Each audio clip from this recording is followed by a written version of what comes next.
the Anunnaki omen, and the missing caravan. The ages roll back as a scroll, and I see myself as one of the great banker merchants of Babylon, one of those princes of commerce whose contracts and agreements are found stamped upon clay cylinders, where once the stately palaces of barter arose from the swarming streets of the city of Merodach, death and slaughter. I have that morning been carried in my litter by sweating slaves from my white house in a leafy suburb, lying beneath the shadow of the lofty temple city of Borsippa. As I reach my place of business, I am aware of unrest, for the financial operations in which I engage are so closely watched that I may say, without self-praise, that I represent the pulse of Babylonian commerce. I enter the cool chamber, where I usually transact my business, and where a pair of officious Persian slaves commence to fan me as soon as I take my seat.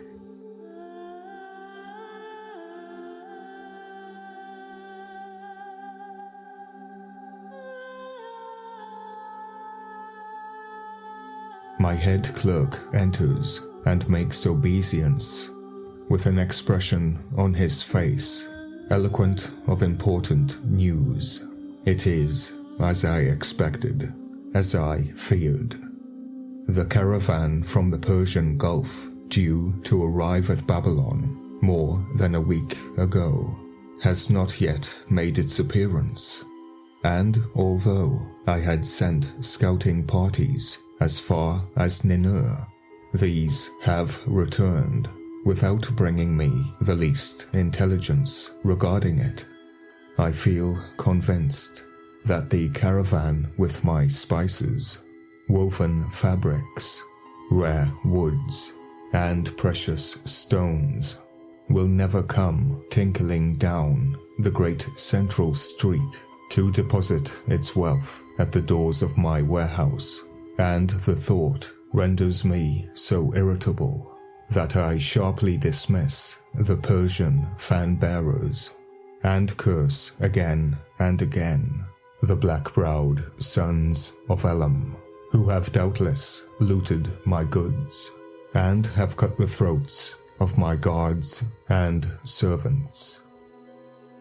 I go home at an early hour, filled with my misfortune. I cannot eat my evening meal. My wife gently asks me what ails me, but I growl. I refuse to enlighten her upon the cause of my annoyance. Still, however, she persists and succeeds in breaking down my surly opposition. Why trouble thy heart concerning this thing, when thou mayest know what has happened to your goods and your servants? Go tomorrow to the Baru, and he will enlighten thee. She says, I start. After all, women have sense. There can be no harm in seeing the Baru and asking him to divine what has happened to my caravan. But I bethink me that I am very wealthy, and that the priests love to pluck a well-feathered pigeon. I mention my suspicions of the priestly caste in no measured terms, to the distress of my devout wife and the amusement of my soldier son.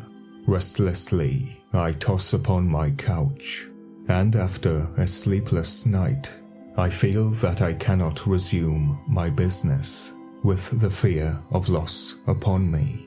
So without breathing a word of my intention to my wife, I direct my litter slaves to carry me to the great temple at Borsippa.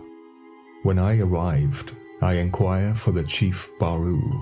He is one of the friends of my youth, but for years our paths have diverged, and it is with surprise that he now greets me. I acquaint him with the nature of my dilemma, and nodding sympathetically, he assures me he will do his utmost to assist me. Somewhat reassured, I follow him into a tiled court, near the far end of which stands a great altar. At a sign from him, 2 priests bring in a live sheep and proceed to cut its throat. They then open the carcass and extract the liver. Immediately, the Chief Baru bends his grey head over it. For a long time, he stares at it with the keenest attention, and my old doubts concerning the sacerdotal caste return.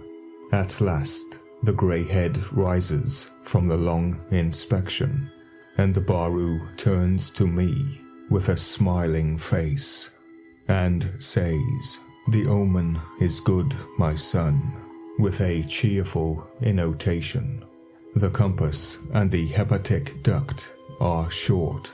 Thy path will be protected by the guardian spirit, as will the path of thy servants. Go, and fear not."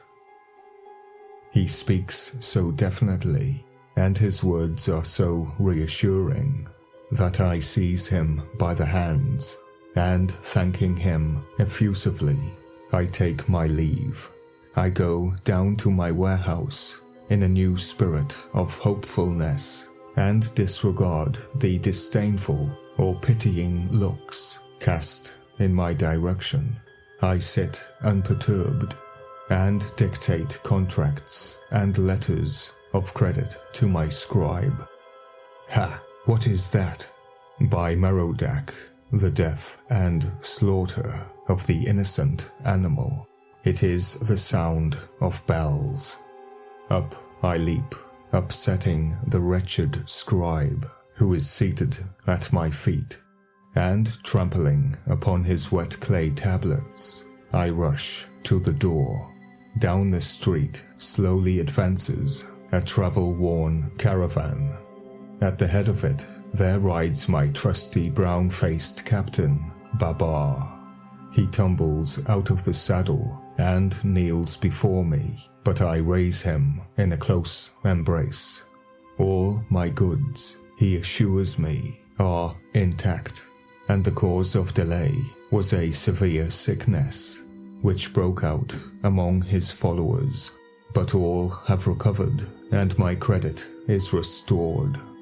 As I turn to re-enter my warehouse with Babar, a detaining hand is placed on my shoulder. It is a messenger from the Chief Baru. "My brother at the temple saw thy caravan coming from afar," he says politely. Remember, the Chief Baru was his old friend, and there are no friends in business. And his message to thee, my son, is that, since you have happily recovered thine own, the missing caravan, thou shouldest devote a teeth of it to the service of the gods. A teeth was given to Malak Memetim, aka the Anunnaki.